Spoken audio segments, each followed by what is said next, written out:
오늘 예수님이 시몬을 만나십니다. 거꾸로 말하면 시몬이 예수님을 만나요. 어디 시몬이죠? 성경에 시몬이 많이 나오는데 누구의 아들 또는 어느 지역 이렇게 성경에 앞에 보통 이름을 넣죠. 이 사람은 구레네 시몬이에요. 구레네는 어디냐면은 아프리카입니다. 이집트의 알렉산드리아라고 하는 큰 도시가 있어요. 알렉산더 대왕이 자기 이름을 따서 지은 도시인데 거기서부터 제가 대충 지도를 보니까 차로 한 5시간은 더 가야 될 것 같아요. 그러니까 아주 먼 곳에 있는 카이로에서 알렉산드리아가 한 5시간 가니까 거기서 또 더 가니까 굉장히 먼 곳에서 온 겁니다. 거기서 막 왔는지 거기 태생인데 이스라엘에서 살게 되었는지 성경의 기록은 없어요. 그렇지만 어쨌든 이 사람의 온 곳은 어디입니까? 아프리카입니다. 그래서 이분이 흑인일 가능성도 있습니다. 왜냐하면은 유대인의 디아스포라가 엄청나요. 언제부터 흩어지게 됐냐면은 요셉부터가 디아스포라입니다. 그래서 400년을 산 다음에 BC 1400년에 탈출하게 되잖아요. 그때 거기 남겨두고 온 유대인들도 역시 디아스포라입니다. 그래서 그들 중에 일부가 피라밋을 건축하는데 동원됐다라고 보고요. 나중에 로마에 와서는 콜로세움을 건축하는 데에도 유대인들이 상당히 기여를 합니다. 그래서 현존하는 대단한 건축 유산들에는 다 유대인들이 관여했다라고 보죠. 그러니까 이 시몬이 누대에 걸쳐서 아프리카에 살았다면 아마 피가 섞여서 흑인이 되었을 수도 있어요. 지금 이스라엘 가시면은 흑인들이 많습니다. 다 유대인들입니다. 피가 섞여서 누구 피든 섞여 있으면 유대인으로 인정하기 때문에 유대인들은 그러므로 흑인이다 동양인이다 따지질 않습니다. 피만 섞이면 다 동족으로 봅니다. 이 사람이 그래서 흑인이었을 가능성도 있어요. 그거 제가 나중에 다시 말씀드리겠습니다. 어떻게 여기를 왔을까요? 확실한 거는 비행기를 타고 오진 않았다. 그렇죠? 네. 버스도 아닐 거예요. 걸어서 왔다면 2달 이상 걸렸습니다. 이스라엘 남자는 유월절, 오순절, 초막절, 우리 절기로 말하면은 부활절, 그 다음에 성령 강림절, 그리고 추수감사절 3번은 반드시 성전에 와서 제사를 드려야 했습니다. 그런데 유월절과 오순절이 가까우니까 맥추절이라고 하죠. 가까우니까 6월절에 온 사람들은 그냥 머물러 있다가 오순절까지 지내고 가는 거예요. 근데 초막절은 너무 머니까 잘 안 와요. 그런 걸로 봐서 왔을 수도 있어요. 2달 걸려가지고. 제가 성경에 나오지 않은 거에 대해서는 말씀을 안 드리는데 성경에 설명이 안 돼 있지만 그 당시 정황으로 봐서 이럴 것이다 하는 것만 설명을 지금 드리고 있는 겁니다. 아마 2, 3개월은 걸려서 왔는데 또 2, 3개월을 걸려서 갔다가 또 오기 어려우니까 이런 사람들은 보통 머물러 있어서 여러분 오순절 성령 강림절 때 방언을 하게 되죠. 제자들이 방언할 때 거기 온 수많은 사람들이 뭐라고 말을 하죠? 우리가 난 곳 방언으로 듣게 되는 것이 어찌 미뇨라고 말하죠. 내가 태어난 곳의 방언으로 듣는단 말은 뭐예요? 산지 사방에서 온 사람들이 그때까지 머물러 있었다는 얘기죠. 그런 것을 지금 말씀드리는 거예요. 그러니까 이 사람도 아프리카에서 왔고 아프리카어로 베드로나 제자들이 방언하는 걸 듣고 내가 태어난 곳의 말로 말하네? 라고 말했다는 거예요. 그런 상황이 왔다는 건 뭐냐면은 그렇게 먼 나라에서 온 유대인들이 6월절이 지나고 50일이 지난 맥추절까지 또는 오순절까지 이스라엘에 머물렀었다. 예루살렘에 머물렀었다. 그런 정황을 두고 제가 추정해서 말씀을 드리는 겁니다. 그래서 한번 생각해 보세요. 아프리카에서 2달 이상 걸려서 온 남자가 몰골이 어땠을까요? 일단 얼굴은 흑인이 아니었어도 새카맣게. 저 좀 탔죠? 카자흐스탄 태양도 장난 아니더라고요. 그러니까 새카맸을 거예요. 몸에서는 무슨 냄새가? 땀 냄새. 방금 온 건 아니지만은 변변히 씻을 수가 없어요. 지금도 이스라엘은 물이 귀합니다. 냄새 났겠죠. 왜 시몬을 가리켜서 너 십자가 매라고 했을까요? 성경에 보시면 뭐라고 나와 있습니까? 억지로 매게 했다고 그랬어요. 자원한 게 아니에요. 군병이 가만있어 봐, 너 매 그랬어요. 한번 상상을 해보세요. 십자가를 지고 가는, 피 흘리고 채찍에 맞고 조롱받고, 예수님이 보세요. 옷을 벗기고 홍포를 입힌 다음에 머리에 가시관을 쳐서 피가 나고, 손에는 갈대로 만든 갈대 뭉치를 쥐어줬어요. 가시관은 왕관을 상징하고, 홍포는 왕의 옷을 상징하고, 갈대 뭉치는 왕의 호를 상징합니다. 그러니까 뭐예요? 예수님을 완전히 조롱하는 거죠. 네가 왕이냐? 그래, 왕의 모습을 한번 해봐라라고 가짜로 다 해준 다음에 조롱하는 거예요. 그리고 피가 흐르고 온몸에는 채찍에 맞은 상처, 눈은 퀭 안에 들어가 있고, 밤에 잠을 못 잤잖아요. 완전히 창피하고 누추하고 비루한 모습. 제가 전방에 있을 때 그 밤에 철책에 근무하는 병사들이 인터폰으로 서로 대화를 하거든요. 근데 한 병사가 옆에 있는 병사한테, 야, 여기 연대장님 오셨다, 그렇게 얘기를 했어요. 그러니까 연대장이, 이 리얼 스토리, 이거 제가 직접 경험한 얘기입니다. 연대장님이 그 옆에 있는 초소에 근무하는 병사한테 딱 눌러가지고 나 연대장이다 그랬어요. 그러니까 그 병사가 연대장이 아닌 줄 알고 뭐라고 그랬어요. 그러니까 연대장님이 나 연대장이야 그러니까 네가 연대장이면 난 사단장이야 그랬어요. 영창으로 모셨습니다. 자, 이건 지금부터 제 상상에 제가 웃자고 드리는 말씀, 요거 비교해서. 그러면 그 병사가 이제 사단장이, 그 연대장이 만약에 이제 좀 골려주려고 네가 사단장이냐? 그 군복에다 별 2개 그려서 사단장 써서 갖다가 정문 앞에 세워놓으면은 그거는 뭐 하는 겁니까? 조롱하는 거죠. 창피를 주려고 그러는 거죠. 그랬다는 게 아니에요. 네. 그 시기예요. 네가 왕이야? 그리고 십자가 위에다는 뭐라고 썼다고 그랬어요? 유대인의 왕. 완전히 조롱하는 거예요. 그러니까 그렇게 조롱받고 상처나고 볼품없고 그런 모습, 가장 비천한 모습과 어울리는 사람을 뽑은 거예요. 그렇지 않겠어요? 그래서 시몬에 딱 걸린 겁니다. 사진 한번 보여주세요. 예수님이 십자가를 지고 가신 14초소가 있습니다. 여기저기 들렸던 곳, 땀을 닦았던 곳, 그런 곳이 있는데 그 중에 그걸 비아 돌로로사라고 하죠. 다 아시죠? 비아 돌로로사 노래 찬양도 있잖아요. 5번째 초소, 다음. 이게 비아 돌로로사 길인데요. 이게 십자가 메고 가는 길이에요. 다음. 요게 시몬이라고 써 있죠. 시몬이 키레네오, 뭐 라틴어인지 잘 모르겠습니다만 크룩스는 십자가 지는 거고, 그러니까 구레네 시몬이 십자가를 졌던 자리가 바로 저기라고 추정하는 곳입니다. 여기서 이제 지고 성경에 보니까 골고다 온다까지 계속 같이 가요. 그 한 1.5km 되는 길을 가는데 그냥 십자가가 아니라 어마어마하게 무겁고, 그걸 메고 가는데 시몬이 어떤 생각을 했을까? 한번 시몬이라고 상상해 보세요. 첫째, 재수 없다, 이런 생각도 했겠죠. 내가 왜 여기서 이걸 져야 돼? 부터 시작해서 이분이 왜 이런 짐을 져야 했을까? 왜냐하면 재판하는 과정에서 많은 사람이 죄가 있다라고 얘기했지만 빌라도는 뭐라고 말했습니까? 나는 죄를 찾을 수가 없다. 그 빌라도의 부인이 뭐라고 그랬어요? 이 사람은 죄가 없는데 왜 이 사람을 이렇게 힘들게 하느냐? 제가 성경을 찾아왔는데 뭐라고 기록되어 있냐면, 저 옳은 사람에게 아무 상관도 하지 마세요. 여보. 어디에 나와서?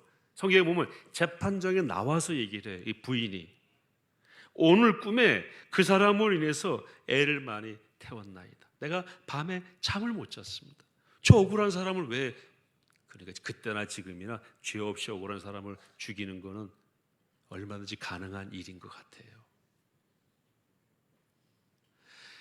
증거가 서로 일치가 안 돼요.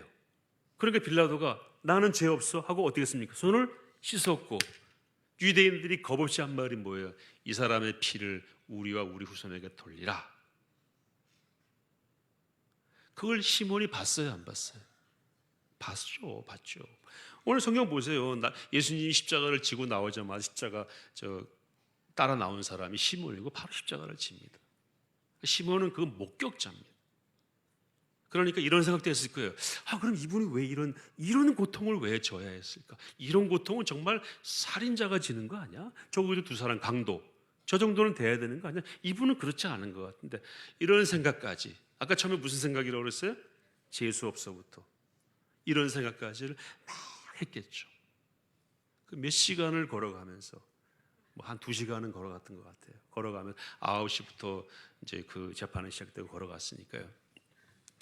그러면서 시몬의 마음에 엄청난 영적인, 인격적인, 물리적인 변화가 왔다고 봅니다.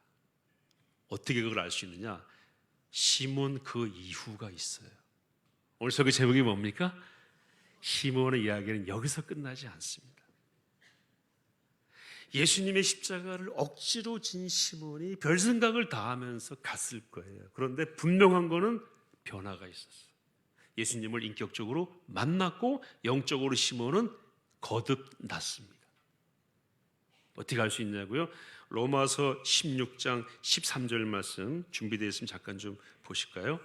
시작. 주 안에서 택하심 입은 루포와 그의 어머니에게 문안하라. 그의 어머니는 곧 내 어머니니라.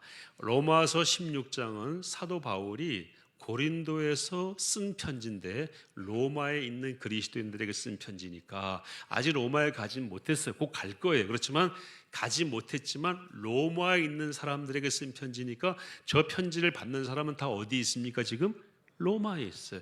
그 루포의 어머니에게 문안해라. 주 안에서 택하심을 입은 루포와 그의 어머니에게 문안해라. 그의 어머니는 곧 내 어머니다. 그러니까 바울과 굉장히 가까운 사람이 루포의 어머니인데, 마가복음 15장 23절 잠깐 보실까요? 준비 안 돼 있습니까? 마가복음 21절 시작. 마침 알렉산더와 루포의 아버지인 구레네 사람 시몬이 시골로부터 와서 지나가는데 그들이 그를 억지로 같이 가게 하여 예수의 십자가를 지우고 예수를 끌고 골고다라는 곳에 이르러. 21절 다시 앞으로 돌아와서 보시면은 마가복음은 좀 더 자세히 기록이 되어 있는데 21절 보여주세요. 시몬이 누구의 아버지입니까? 알렉산더와 루포의 아버지, 구레네 사람 시몬. 루포의 어머니는 그럼 누구의 부인일까요? 시몬의 부인이죠. 시몬의 부인이죠. 그림이 그려지세요? 아까 어디에 살았다고 그랬어요? 아프리카. 지금은 바울이 쓴 편지에 의하면 지금 어디에 있어요? 로마에 가 있는 거예요. 어떻게 로마에까지 갈 수 있었을까? 그 사이에 징검다리가 하나 있습니다. 사도행전 13장 1절. 준비가 안 돼 있죠. 네. 제가 온 거예요.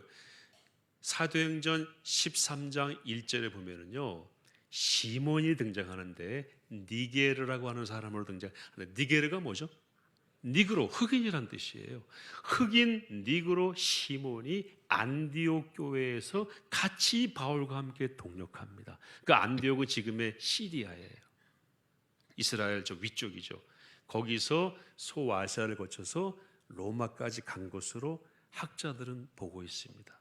그렇지 않게 보는 분도 계시지만 그렇게 보는 분이 상당히 많아요. 그러면 자 보세요. 제가 이제 상상해서 한번 소설을 써보겠습니다. 시몬이 예수님 재수 없이 만나가 십자가를 지고 가다가 변했어요. 그리고 돌아가신 장면도 보고 부활도 봤을까요? 당연히 봤겠죠. 내가 십자가를 진 분이 살아났다는데 가서 안 보겠어요? 예수님의 십자가와 고난과 부활을 다 경험한 시몬이 자기 집으로 갔어. 어딥니까? 저 아프리카로 갔어요. 가서 내가 누구를 만났다. 내가 메시아를 만났다. 그분이 성전이더라. 그분이 대제사장이더라. 그분이 참 어린 양이시더라. 우리의 모든 재산은 그분이 다 드렸다. 끝났다. 근데 아까 보시면은 누구와 누구 아들이라고 소개가 돼 있죠? 알렉산더와 루포의 아버지라고 그랬으니까 두 아들도 같이 왔을 수도 있어요. 얼마든지 가능한 얘기. 그럼 세 사람이 뭡니까? 증인이잖아요. 어머니를 설득한 것 같아요. 그때 어머니들은 좀 착했대요. 남편하고 아들들이 얘기하면 잘 들었대요. 어떻게 해서 그 아버지는 예루살렘에 다시 왔을 거고 안디옥까지 가서 초대교회 멤버가 되었고, 여러분 잘 아시다시피 안디옥 교회가 가진 기록이 두 가지가 있죠. 처음으로 그리스도인이라고 칭함받았고 처음으로 선교사를 보낸 교회입니다.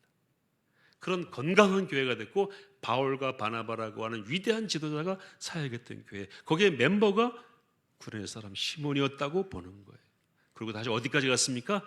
로마까지 갔는데 이때가 예수님이 십자가를 지고 나서 30년이 지나서입니다. 한 세대가 지나서 시몬은 죽은 것 같아요. 근데 어머니와 그 아들들은 아직 어디에 있습니까? 로마에 있어. 뭐 하고 있겠어요? 주의 일을 하고 있었겠죠. 그러니까 안부 전하라고 그러고 내 어머니와 같다라고 얘기를 한 거예요. 이것이 시몬 그 이후입니다. 두 가지 적용을 하겠습니다. 첫째는 십자가를 지지 않으면 예수님 만날 수가 없습니다. 또는 십자가를 지지 않으면 예수님을 깊이 경험할 수가 없습니다. 십자가 없이는 영광도 없다. 다 아시죠? No cross, no crown. 십자가 없이는 왕관도 없고 영광도 없다. 꼭 기억하시기 바랍니다. 내가 지금 십자가를 지고 있다고 생각하십니까? 내가 왜 이런 십자가를 져야 돼? 아까 억지로 지게 했다고 그랬죠? 내가 왜 이렇게 당해야 돼? 왜 이렇게 재수가 없어? 그런데 조금 지나면은 인격적인 예수님이 십자가와 함께 나를 따르시는 것을 경험하게 될 줄로 믿습니다. 그 이후에 놀라운 변화가 있는 거예요. 시골에서 온 땀내나는 구레네 사람 시몬이 성경에 어떻게 기록이 되겠습니까? 십자가 없이 영광의 자리에 이르렀다? 저주입니다. 저주. 그리고 굉장히 위험해요. 사랑의 교회가 있기까지 저는 오카는 목사님 개인적인 접촉은 없었어요. 그러나 많은 면에서 존경합니다. 그분은 70대 초반에 돌아가셨잖아요. 장례식 제가 생방송으로 다 봤습니다. 군대에 있을 때. 그리고 돌아가시기 전에 남긴 말씀들도 제가 다 기억해요.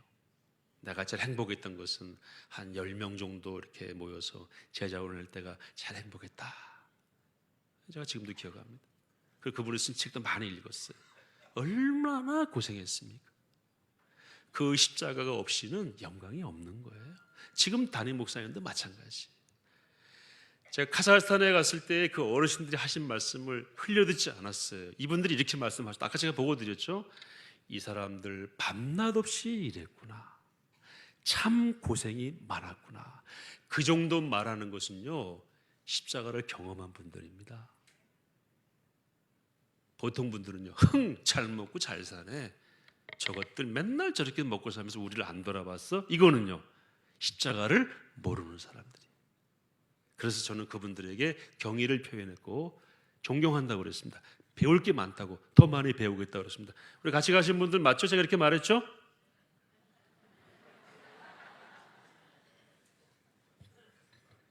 아니 대답 좀 해보세요. 고사님 맞죠?